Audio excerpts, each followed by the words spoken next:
জঙ্গিপুর মহকুমা হাসপাতালের emergency gate সংলগ্ন গ্যারেজে অগ্নিকাণ্ড। সকাল সকাল ধোঁয়া বের হতে দেখেন এলাকাবাসী।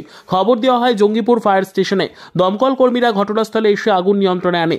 এদিন ধোঁয়ায় ঢেকে যায় হাসপাতাল চত্বর। হাসপাতাল চত্বরে আতঙ্ক ছড়ালেও আগুন সম্পূর্ণ নিয়ন্ত্রণে রয়েছে বলে জানা গিয়েছে। গ্যারেজের ভেতরে একটি অ্যাম্বুলেন্স রয়েছে বলে জানতে পারা গিয়েছে।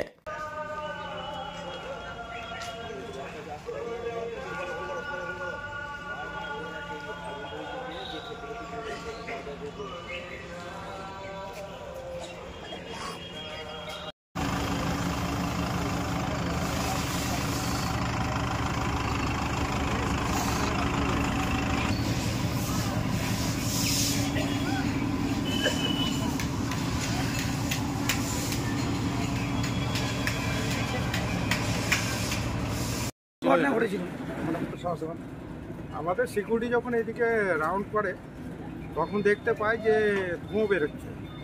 সঙ্গে সঙ্গে আমাকে ইনফো করে এবং ডিআইবি অফিসে ফোন করা হয়। ডিআইবি থ্রুতে ফায়ার ব্রিগেড থেকে গাড়ি চলে আসে তৎক্ষণাৎ। আমরা সকলে এসে দেখি যে ফায়ার ব্রিগেড গাড়ি চলে এসছে এবং দুটো গ্যারেজই লক করা আছে সাহা এজেন্সির পাশে। যেটা কি ছিল ওর মধ্যে পুরনো টায়ার আছে, জেনারেটর আছে, পুরনো অ্যাম্বুলেন্স আছে। ঠিক আছে, কি করে আগুন লাগলো কি জানতে পেরেছেন? না, এখনো কিছু জানা যায় না। সকালটার পাশেই তো হসপিটাল রয়েছে, হ্যাঁ কিন্তু এলাকাতে আতঙ্ক ছড়িয়ে পড়েছিল। হ্যাঁ, আগুন লাগা মানে আতঙ্কই তো। ঠিক আছে, তবু আমাদের সিকিউরিটির তত্ত্বাবধানে ভালো কাজ হয়েছে, নাহলে বড় কিছু ঘটনা ঘটতে পারে। ঠিক আছে, আপনি? আমি সিকিউরিটি সুপারভাইজার। কি নাম? আশিকুল ভাগ। এটা তো বেশ কয়েকদিন থেকে পরিত্যক্ত অবস্থায় পড়েছিল। হ্যাঁ, এখনও ওটা ওইভাবেই পড়া আছে। পাশের যে রুম গ্যারেজটা, ও সাহা এজেন্সি একটা নতুন এসছে, ওদেরকে দেখেছি দেওয়া হয়েছিল। ওরা এটা মানে ওখানে ওষুধ বিক্রি করতো। তো কতদিন থেকে বন্ধ পড়েছিল এটা? দীর্ঘদিন ধরে বন্ধ করে আছে।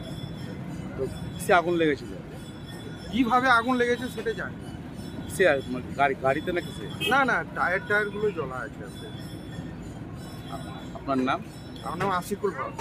এবং হসপিটাল থেকে হসপিটাল মেন বিল্ডিং থেকে কতটা দূরত্বটা? এইটা তো 100 মিটার দূরে। বড় সড়ো আগুন লাগলে একটা বড় ক্ষতি হতে পারে। যেটার মানে আমাদের সিকিউরিটির তত্ত্বাবধানে খুব ভালো কাজ হয়েছে। টাইমলি সবকে ইনফো করার জন্যে বড় হাদসা থেকে বাঁচাই গেছে। আপনি? আমি সিকিউরিটি সুপারভাইজার। নাম? আশিকুল ভাগ।